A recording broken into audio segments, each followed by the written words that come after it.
I've been part of a team that's gone on to win 3 in a row. It's crazy really, and you kind of forget about it sometimes. Like all the guys that I played with growing up through the years, like we're all still friends and everything. So it really is like it's a good family sense and a good community sense. We had won in All Ireland in 97, 99, 2000. It's more local at your club. You know everyone, you know the setup. It's different than joining a county panel. It was nearly like a kind of statement to say, we're here, we're ready to play. No one's going to push us over this year.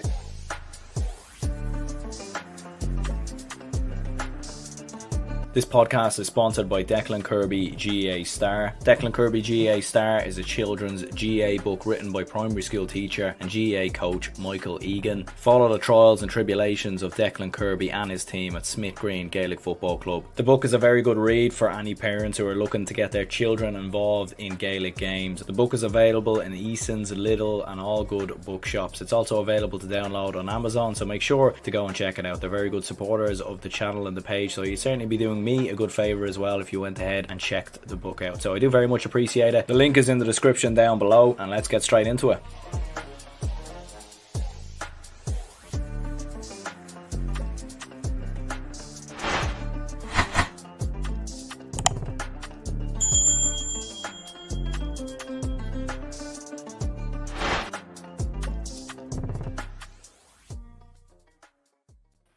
Yes, what's the story, lads? Welcome back to GAA Fan TV. I hope the form is good. My name is Aaron and welcome back to another Club Talk review podcast, and today we're going to be reviewing all the weekend's club action, discussing the games in further detail. We're going to be having a look at some of the provincial knockout games that took place at the weekend. We had some big shocks. Blessington got a win over Mullinalaghta. You also had Naas, who secured a late and dramatic win over Tullamore. There was also wins in there as well for Mountbellew Moylough. They came back from behind in a very close game against Ballinamore Sean O'Heslins. Wins also for Glen. Naomh Mairtin produced an absolute top-class performance against Rathvilly as well. We'll be running through some of the county finals, and we'll also be discussing some of the weekend's hurling action. We'll be discussing the hurling action a little bit towards the end of the video. Not too much to discuss in hurling, so we'll be mainly focusing on the football. And of course, as always with these videos, I don't tend to have a look at the games that I already done live match reactions to straight after the game. So for example, I had a look at the Dublin game already. I discussed that last night, and to be honest, there's probably not much more to discuss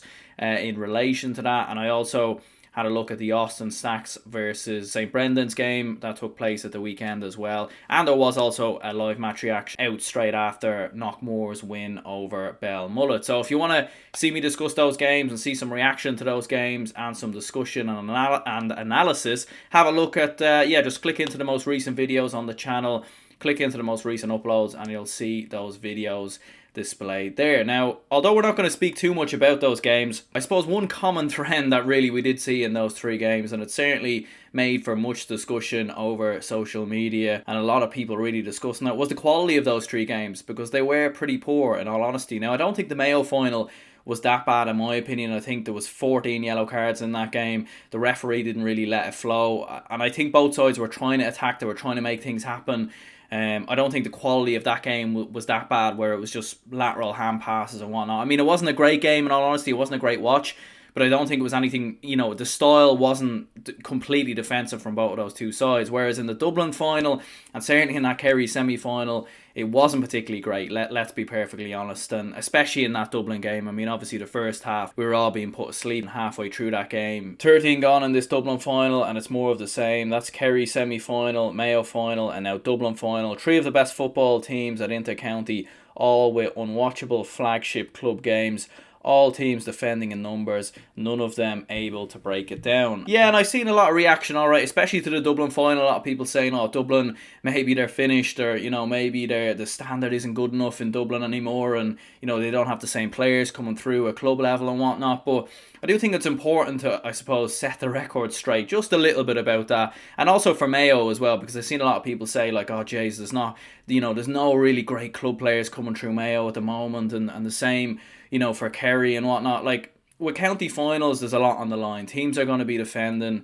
There's a lot on the line. There really is. There's no backdoor, obviously, in the club championships this year, which means there's a lot on the line. Teams lose and then you're out. And, the Dublin final had so much on the line, because you come through this game, you're then expected to come through Leinster, and there's a lot on the line. There really, really is. And for the Dublin final in particular, you look at both teams that were on display, there wasn't a whole host of county players on display. Like St Jude's have a lot of players from other counties, players who obviously live in Dublin because of work commitments, and then hence that's how they've ended up playing for St Jude's. The likes of Pat Spillane, Noel Coakley, for example, are two players that spring to mind. And it's very similar with Kilmacud Crokes as well, and probably the most notable county players on either side don't even play for the Dublin senior footballers, Kevin McManaman and Paul Mannion. Now Kevin McManaman might play in 2022, I'm not too sure yet what his story was. He obviously wasn't involved in 2021 because he was away with the Olympic boxing team. But Paul Mannion looks like, we'll get onto him in a moment a little bit in further detail, but it looks like he isn't going to be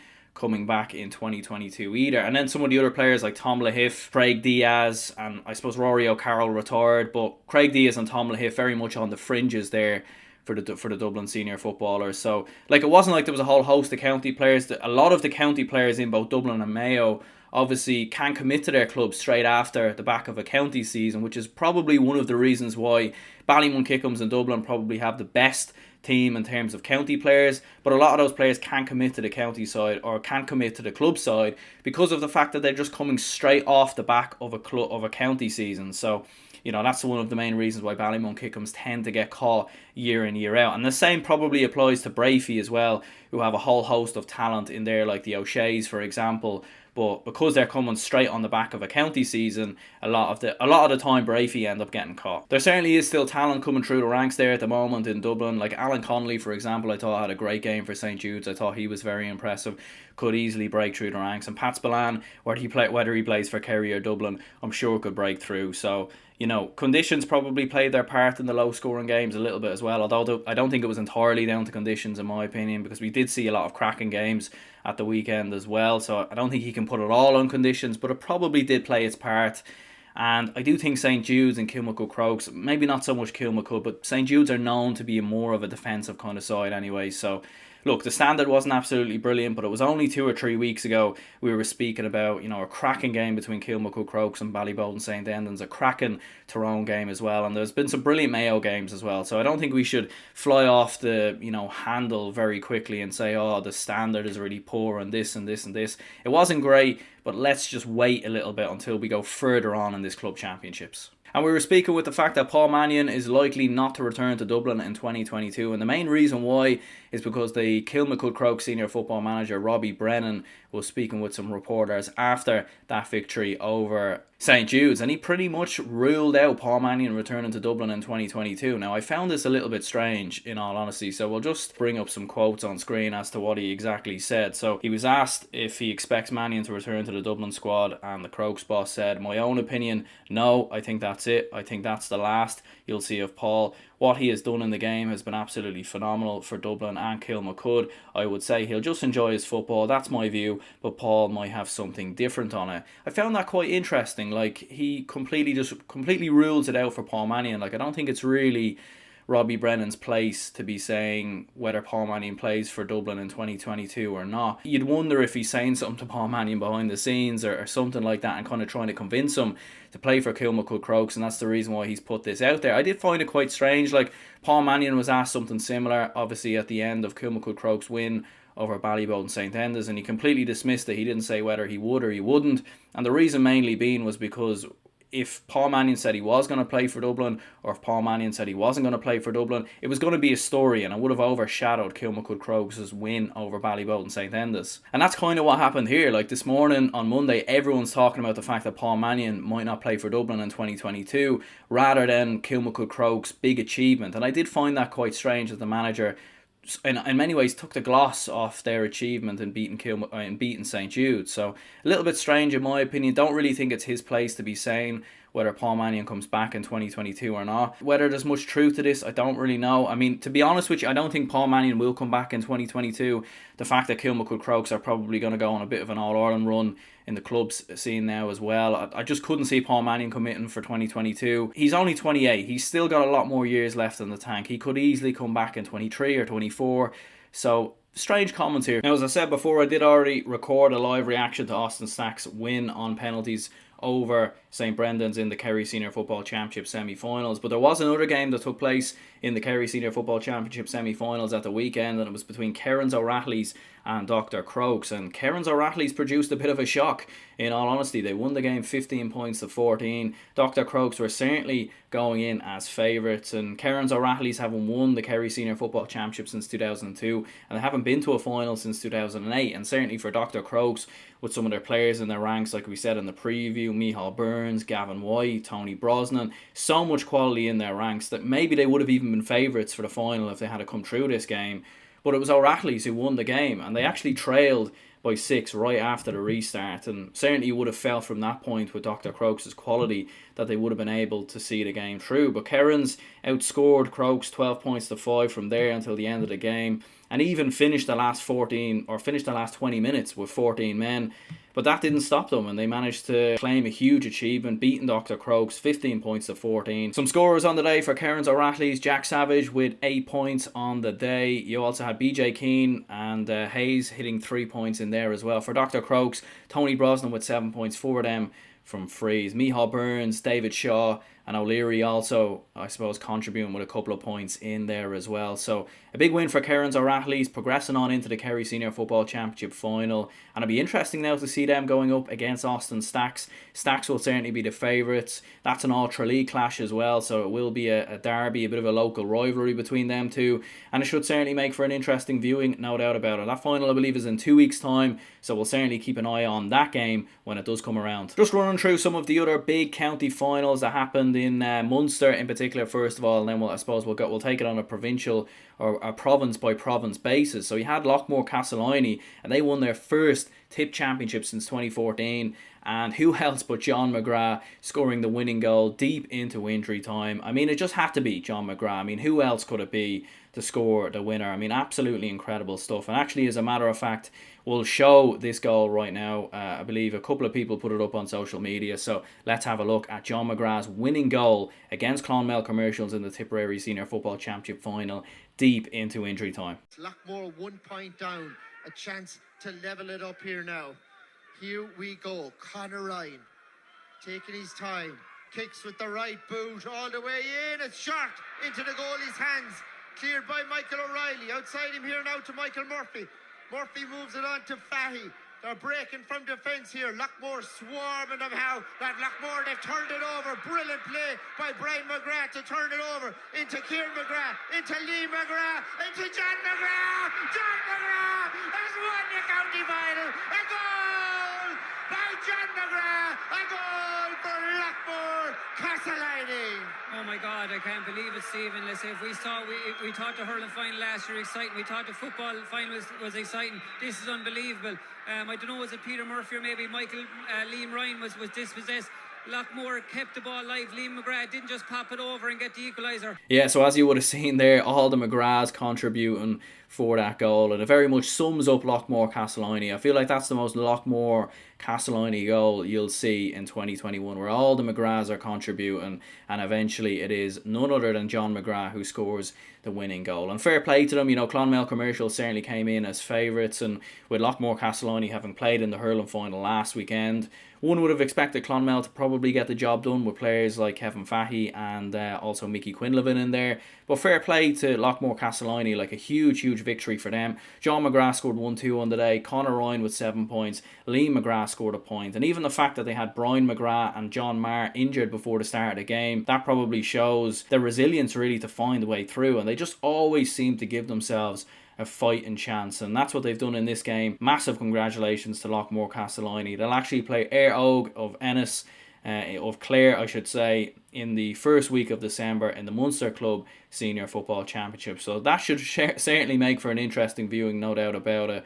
And Knockmore Castleiney with the win. The Naomh are also back on top in Waterford. They won the Waterford Senior Football Championship final by a scoreline of 1-7 to 9 points. A big win for the Naomh, who will progress on into the Munster Club Senior Football Championship. They'll actually play Newcastle West of Limerick. In Westmead, we finally got our winners of the 2021 Westmead Senior Football Championship. St Eunans beat Garrycastle 116 to 112. I actually sadly left this out of the preview during the week. I completely forgot about this game, that the replay was actually happening at the weekend. And it was level once again after extra time. It was 1-10 apiece. And but St Eunans found a little bit more in extra time. They were the favourites coming into this game, having won the county championship last year. Gary Castle have had a couple of retirements over the past couple of years, and yeah, fair play to St Eunans, big win for them. They'll actually play Portarlington of Laois next in the Leinster Club Senior Football Championship. So a 4-point win for St Eunans, and they progress on into the next round. And now we move into some of the provincial knockouts, and these were certainly probably the most intriguing, most interesting games of the weekend. A lot of the county finals probably disappointed. I think with the fact that there's so much on the line in county finals, there's a lot of pressure for a lot of teams, a lot of people watching. That's probably why they're a lot more cagey, as opposed to some of these knockout games, which were certainly a lot more entertaining, absolutely no doubt about it. Not all of them, but a lot of them were quite entertaining. And we'll start with Blessington, who beat Mullinalaghta by a scoreline of 1-7 to 1-5. Now, I actually did watch this game. I purchased the game on Bio Sport. Crazy game in many ways, because you couldn't have ever imagined, not in a month of Sundays, that Blessington would have won this game at halftime. You just never would have seen it. I mean, I literally would have bet my mortgage, my house. I don't have kids, but I mean, I wouldn't bet them. That'd be a bit far. But in other words, you just wouldn't have seen Blessington beating Mullinalaghta by any stretch of the imagination. Mullinalaghta were very, very comfortable in the first half, and that was despite actually getting a player sent off in the opening 10 minutes. McGilligan got sent off not long after scoring a brilliant point, one of the midfielders in the Mullinalaghta side, and they had a penalty quite early on as well. Gary Rogers dispatched that quite comfortably. Mullinalaghta they had a game plan, and it was working to an absolute T. They were frustrating Blessington, they were very defensive, and then they were breaking with pace, relying on the likes of Kilmacud and Rian Brady to kick a couple of points, and it was working absolutely brilliantly. And Mullinalaghta were so comfortable. They actually led 1-5 to no score, which is incredible, because Mullinalaghta finished with 1-5. They didn't score at all in the second half, which was very, very surprising. In the first half, their defensive structure was just very, very comfortable. And even in the second half, although they didn't score at all in the second half, they still looked very comfortable for large parts of the game. Blessington hit just 1 point in the first half, and they only had, I think, 3 points leading into the final 10 minutes. But really the turning point, no doubt about it, was Blessington's goal. Dean Silk Featherspoon with a wonderful finish to the left-hand side of the keeper into the back of the net. It looked like the keeper was maybe going to make the save, but it ended up hitting the back of the net. And really from there, Blessington, the momentum just switched massively, because even up until that goal, they didn't really look like they were in the game. That just changed the complexion completely, because it went from a 4-point deficit to a 1-point deficit. And then Blessington really started to believe that they could turn this game around. And they even had a red card themselves early on in the second half, so it was 14 against 14 at this stage, but they just really capitalised massively after that goal. They won a lot of ball around midfield, a lot of turnovers in there as well. Kevin Quinn was absolutely brilliant. He had a couple of points. He had 1 point on the day. McLaughlin was contributing as well. And for Blessington, they just used, I suppose, that momentum to turn the game around. And for Mullinalaghta, when they got forward, it just always seemed to be breaking down. Kilmacud was losing possession at a few different stages. Rian Brady definitely didn't have the same influence. They didn't seem to have many options coming off the bench. And maybe it was a bit of complacency from Mullinalaghta. You know, they were clearly favourites in this game. 2018, they were Leinster Club Senior Football Champions. They were cruising by all stretch. Blessington, rank outsiders, no doubt about it, coming into this game, having won their first Wicklow Senior Football Championship in 38 years. They were definitely going to be, not many people expected them to win this game, but a huge turnaround. And look, listen, it just goes to show the All-Ireland Club Senior Football Championships, they're so open, almost anything can happen. It's why for me, there's no clear favourite, in all honesty. And a team they will be playing in the next round of the Leinster Club Senior Football Championship will be Naas. They beat Tullamore by a scoreline of 2-11 to 3-7. It was a goal deep into injury time from Dara Kirwan, the 4th minute of injury time, that turned the tide in the end for Naas and won the game in dramatic fashion. And much as it is in a lot of these club championship games, you've late drama, late goals, late points, and this was no difference. And Dara Kirwan, goal of the week, 2-4 in the game, all of which was from play. And what an outstanding performance from him, no doubt about it, as he leads this Naas side to an upset over Tullamore. I mean, look, listen, the Kildare champions Naas, it was a huge achievement for them coming through Kildare. But with some of Tullamore's players in there, like the likes of Cormac Egan and John Furlong and some of, Johnny Maloney, some of the other really experienced players in there, you would have fancied Naas, or you would have fancied Tullamore to come through, but that wasn't the case. Naas got the victory. Massive congratulations to them. And we were speaking of GOAT of the week, and I suppose maybe the GOAT of the week goes to Naomh Mairtin as a team. In all honesty, they're all GOATs of the week, because what a performance it was from them. I mean, they scored 216 in total against Rathvilly. 216 to 1-5 was the final score in the other Leinster Club Senior Football Championship game. That's an average of a score every minute and 50 seconds, which, considering we've seen some very low scoring games at the weekend, considering we've seen a lot of defensive football, and considering we've seen large parts of games without scores, to be scoring a score every minute and 50 seconds, that's, very, very impressive stuff in my opinion. They hit 2-7 in the first half. Conor Whelan scored 1-3 in total. Sam Roy with 8 points. Valetti with 1-1 in there as well. Naomh Mairtin comprehensively dispatching Rathvilly. And as I said in my preview, I really do feel like Naomh Mairtins are dark horses to come through Leinster, in my opinion. I really think they have a serious possibility, and I actually think it's not impossible that they could beat Kilmacud Crokes. And I know a lot of people would say straight away, that's absolutely crazy talk, that's deluded, whatever. How could a side from Louth beat Kilmacud Crokes of Dublin? I really do feel like they have some very, very good players in there. Like I said before, Samuel Roy, and you've got, of course, JP Rooney coming off the bench. For those who don't know, JP Rooney was one of the top class players that came out of Louth, in particular around that 2010 era. He was one of the players that lit up the championship back in 2010 for Louth. So they have a lot of good players in there, and they've done a lot of work at that club over the past couple of years. And their route to the Leinster Club final suits them, in my opinion, because next up they play Shelmaliers of Wexford, which personally I'd fancy them to win that game. And as I said before, they are potential dark horses to come through Leinster. I couldn't see them winning an All-Ireland, that's way too far, but it's not impossible for them to come through Leinster. They have a lot of good players there. This win really reinforced that belief. To win by a scoreline of 216 to 1-5, very, very impressive. The score 216 was absolutely brilliant. And we'll actually have a look on screen here at the Leinster Senior Club Football Championship odds. This was a tweet put out by GAA Statsman, who of course has been on the podcast before, and he put this out here looking at the odds of the Leinster Club Senior Football Championship and the odds of the teams remaining in the championship. So you can see there Kilmacud Crokes are clear favourites, and you can understand why. Obviously the Dublin champions tend to be the clear favourites in the Leinster Club Senior Football Championship. Naomh Mairtin, so they are in there, Naomh Mairtin I should say, they are in second there at 6-1, which is impressive stuff. And Port Arlington at 15-2. Naas are fourth favourites at 8-1. St Eunans 16-1. Wolftones of Meath 16-1. Blessington are 66-1. And Shelmaliers unfortunately haven't been mentioned, which is a little bit disrespectful there from the odds checkers. But you'd have to say, yeah, Kilmacud Crokes are the favourites. Are they as clear favourites as what this odds are suggesting? No, not in my opinion. I think Kilmacud Crokes, They look like they can always get caught. I think Jude's had them in that final. I really do. I think Jude's could have won that game. A little bit more quality going forward, and they would have won that game. And Kilmacud Crokes almost have a history of being caught in these kind of games down the years, and happened in 2018 against Mullinalaghta. So it's not a given. They have a tremendous amount of talent. They've certainly got the players to go all the way and win the All-Ireland, in my opinion. But I just wouldn't be jumping on that hype train just yet, in my opinion. And as I said before, I feel like the All-Ireland Club Football Championship, it's so open. There's so many teams you could pick from. We move west and we move to Connacht, and two games here.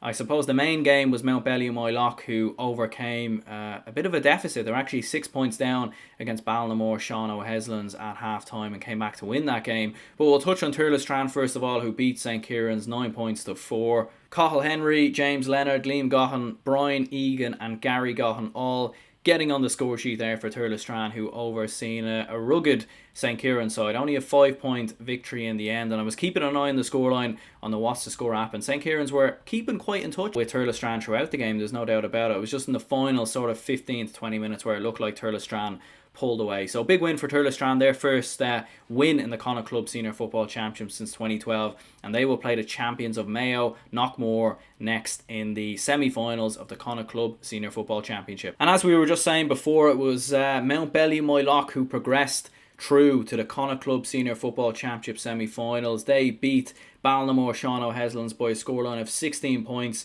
to 2-8, a 2-point victory in the end. And we've got to say first of all, massive praise needs to go to Ballinamore Sean O'Heslins here of Leitrim. I mean, it's been a tough year for Leitrim GAA, absolutely no doubt about it. Obviously, you know, they were relegated to Division 4 back in 2020, and they were coming into Division 4 as a side that you know, a lot of talented players in there, no doubt about it, and it just didn't go well for them at all. They lost every game, absolutely trashed by Mayo. A lot of people speaking about them, and they were embarrassed by Mayo in that game. There's absolutely no doubt about it. Their manager steps away, Andy Moran's come in, and you know what, fair play to them, because I didn't see this game personally. I'm certainly going to go back and watch the highlights at some stage, but to give Mountbellew Moylough, who are probably one of the favourites to win the All-Ireland, as close a game as they did and lead 6 points at half time is nothing short of remarkable. It's a phenomenal achievement. It really, really is for them. I mean, they have brilliant players in there like Tom Pryor and Naomh Mairtin, who got on the goal sheet for Ballinamore Sean O'Heslins, and I think it's clear to say Leitrim have some good footballers in there, and I think for Andy Moran, he has a lot to work with. If he can get maybe some of the players who've stepped away from the panel over the past couple of years, and he can get some of these players on site with the Leitrim senior footballers going into 2022, I think they'll be in a good place, I really do, and I think they'll certainly be contenders to get out of Division 4. And as I said, they led by 6 points at half time with goals from Tom Pryor and Naomh Mairtin, but it was really in the, I suppose, straight after half time where Mountbellew Moylough hit 7 unanswered points. They were both level going into the final quarter, but Mountbellew Moylough in the end found a way to pull through. Barry McHugh was one of the standout players with 9 points. Owen Finnerty got himself a point as well, and Michael Daly done a tremendous amount of work in and around the middle as always. So a big result in the end for Mountbellew Moylough, who avoided the upset. And he had one game taking place in the Ulster Club Senior Football Championship, the preliminary round, as Waddy Graham's Glen defeated St Eunans by a scoreline of 8 points to 1-4. Now this game was on Ulster GAA TV, and I do believe a lot of people weren't too happy with the streaming quality of this game, and a lot of people giving out hopefully to get refunds after the quality of the stream wasn't particularly great. So hopefully Ulster GAA TV can refund the people who bought this game, because you know, when you pay for a stream, you should get what you pay for, and a little bit disappointing that the quality was really poor. And I suppose for myself, well, I'm glad I didn't pay for it in the end. But Glen got the victory in the end, 8 points to 1-4. And from what I read anyways, and from looking at different match reports, St Eunans nearly won this game. They really did. They got an early goal from Padraig McGettigan, and I can just imagine how defensive St Eunans were, because that's how they were when I watched them against Navy Cunnell in the Donegal final. Nothing wrong with that. They have a very good defence, and you know, you have to use the strengths that you have, and you have to use, I suppose, you know, every team has a different way to win, and that's one of the main reasons how St Eunans have got to the position that they are, and they were very close going down the home stretch. Glen kept themselves within touching distance though, and actually despite missing a penalty late on, Glen still managed to win the game. It was a poor back pass to the Eunans goalkeeper. It resulted in a free. Danny Talon tapped it over, and Waddy Graham's Glen just about progressed through. I put up a post there on Instagram asking a couple of people, are Waddy Graham's Glen favourites for the All-Ireland? If you aren't following on Instagram, make sure to go over, have a look at GAA Fan TV on Instagram. But was asking the question, are Waddy Graham's favourites? And someone even said, fire your mortgage on it. Well, I'll tell you what, if I did put my mortgage on Glen to win the All-Ireland, I would have been sweating furiously watching that game, because you know, St Eunans looked like they were going to win it from what I heard. So a big win though, and look, listen, sometimes you need a little bit of luck, sometimes you need to come through these games, and they'll learn a lot from this game without doubt. And they play Scottstown next. And before we finish up, we'll just run through some results from some of the other weekend's big games. So Derry Harps won the Fermanagh Senior Championship. They beat Enniskillen by a scoreline of 2-8 to 5 points. And Derry Harps have been one of the most dominant forces in Fermanagh Senior Football Championship over the past couple of years. And having been stopped in their bid to win 6 in a row last year, they get back on top in Fermanagh with that victory, and they will play Dromore of Tyrone next, so best of luck to them. Over to the hurling action briefly, and St Ryan as they beat Kildare in the Offaly Senior Hurling Championship final. They won by a scoreline of 111 to 12 points, and Rhinos will play either Ballyhale Shamrocks or Mount Leinster Rangers in the Leinster Club Senior Hurling Championship semi-finals. And certainly you would probably expect Ballyhale Shamrocks to come through that game. I mean, whilst in the football championship, for me, there's no clear favourite at this moment in time, you would have to look at Ballyhale Shamrocks as the clear favourite for the hurling championship. There's no doubt about it with the players that they have. So, I mean, that'll be an interesting one, and one worth keeping an eye on. St Thomas, they absolutely demolished Gort in the Galway Senior Hurling Championship semi-finals. They won by a scoreline of 420 to 9 points, a 23-point victory over Gort. A statement win. They'll certainly be favourites now for the Galway final. They play Clarenbridge in 2 weeks' time, and because there's no Connacht Club Senior Hurling Championship, because of the fact that Galway are just streets ahead of everyone, obviously, they go straight into the All-Ireland semi-finals. And last but not least, we had the Cork Senior Hurling Championship final at the weekend. Middleton beat Glen Rovers by a scoreline of 24 points to 118, and you'll see the image on screen there. That's from the GAA Statsman once again. We had him on the podcast during the week previewing the final, and he was watching this game and he done some stats on the game as well, so you can pause the screen there if you want to have a look in depth at some of the stats as Middleton got this victory. But just running through some of the scores, Patrick Horgan of Glen Rovers hit 112. He scored a late goal, I believe, in this game as well. He, once again, what a top-class player he is. Simon Kennefick with 3 points, Owen Downey with 1 point, Dean Brosnan and Luke Horgan with a point. But perhaps the story really of the day goes to Conor Lahan, 13 points, 8 of which from place balls. And once again, I suppose, having left the Cork Senior Hurlers over the past couple of years, he's now put his hand up to come back in, absolutely. And I'm sure Kieran Kingston will be considering putting him back in there, and he would be a fantastic addition to the Cork Senior Hurlers, no doubt about it. So 13 points from him, 8 from place balls. You'll see there Ross O'Regan with 4 points, Sean O'Mara with 2, Pa White with 2, Cormac Busang with 2 points, and Luke O'Farrell with a point as well. And Middleton will play Kilmallock in the next round of the Munster Club Senior Hurling Championship in their first game, and that will be a game worth watching as well, because Kilmallock coming through Limerick, coming through the likes of Napirshig and Patrickswell in there. So a big win for Kilmallock, and or big win for Middleton, I should say, and Kilmallock up next for them. But anyway, lads, we're going to go ahead and wrap this up here. If you could leave a like and subscribe, I would very much appreciate it. There will be another show out Thursday, and there will be a special podcast coming out Wednesday where we look in depth at the All-Ireland Club Senior Football Championship. We'll be doing, have a couple of people on the podcast, and we will be previewing all of the different provincial championships, given our predictions as to who we feel will win the All-Ireland. And we will also be giving our predictions for dark horses, players to watch, what could happen, a whole host of discussion around the All-Ireland Club Senior Hurling, or Club Senior Football Championship, I should say. That'll be out Wednesday evening, so make sure to keep an eye on that. It'll be a live show as well. So hopefully some of you lads can join us for that one. And there will, of course, be a preview of the Cork Senior Football Final out during the week as well. And a whole host of other club previews, and of course the show on Thursday as well. So very active channel. I hope you lads appreciate the I suppose the videos and whatnot. And yeah, cheers anyone who tuned in, and I'll see you all for the next one.